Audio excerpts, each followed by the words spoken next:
We have now administered more than 107,400 doses of the COVID-19 vaccine, and more than 17,000 Albertans have now been fully immunized with 2 doses. Over the last 24 hours, we have identified 268 new cases of COVID-19 and completed about 7,900 tests. Our positivity rate currently stands at about 3.5%. Looking to schools, there are currently active alerts or outbreaks in 305 schools, or about 16% of schools in the province. These schools have a combined total of 726 cases.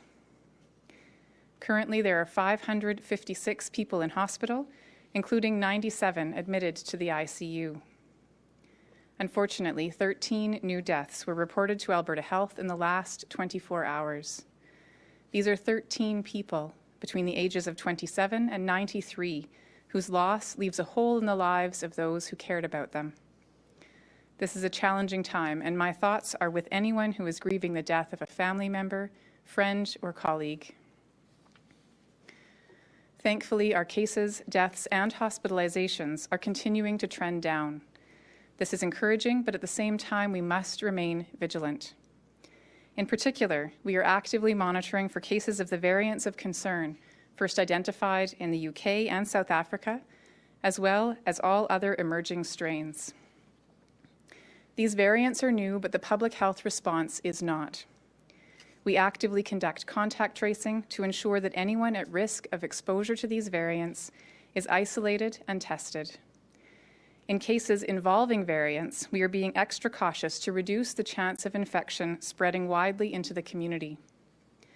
Alberta Health Services has formed a dedicated variant contact tracing team with experienced investigators to ensure that a prompt and enhanced investigation happens each time a variant of concern is identified.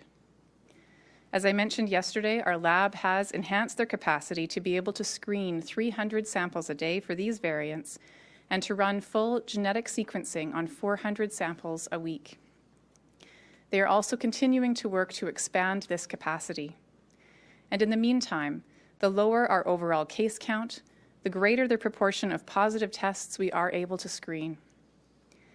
As of this morning, we have found a total of 50 cases of the variant identified first in the UK, and 7 cases of the variant first identified in South Africa, bringing us to a total of 57 variants of concern. The vast majority of these cases, all 7 of the variants first identified in South Africa, and 36 of the cases of variants first identified in the UK, are in returning travelers. An additional 6 cases have been detected in close contacts of returning travelers. However, 8 of the 57 cases that we've detected in 5 different households have no links to travel yet identified.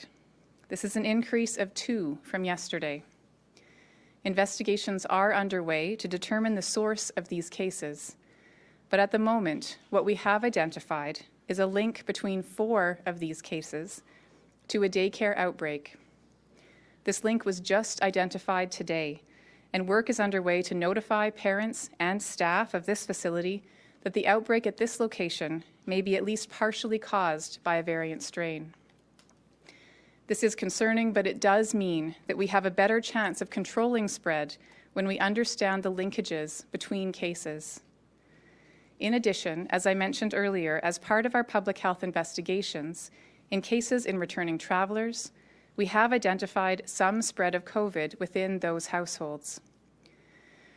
In 2 Calgary Zone schools, this household spread has unfortunately led to children of returning travelers attending school while those students were determined to have been infectious.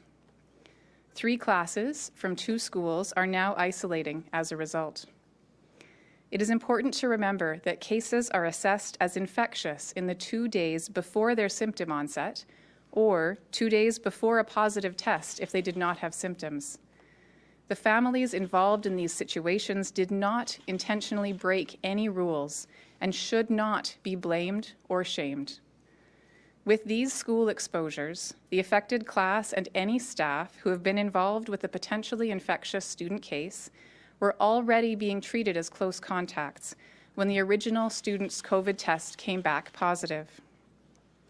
This means they had already been asked to quarantine when the COVID diagnosis was first made in the student. Once the samples subsequently tested positive for a variant of concern, healthcare teams began contacting all those who may have been potentially exposed. The importance of strict quarantine is being emphasized in these phone calls, and these contacts are being asked to be tested twice for COVID-19 to reduce any potential for further onward transmission. We are analyzing these cases and emerging evidence closely. There is no evidence right now that there has been any spread of the variant at these schools. One of the themes we are seeing in Alberta, and one that has been reported in other places, is that it can be more difficult to effectively quarantine or isolate away from other household members with variant strains of COVID. In order to reduce the risk of transmission from household contacts, we are ensuring that any new cases or contacts linked to variants of concern are aware of hotel isolation and quarantine options. If cases choose to stay home during their isolation period, their household contacts will now need to stay at home as well in quarantine until 14 days have passed from the end of the case's isolation period, or a total of 24 days. Given how easily this variant is spreading in homes, this enhancement is necessary to prevent spread in the community. There is a lot of talk about variants right now, and I understand that any new cases can generate anxiety.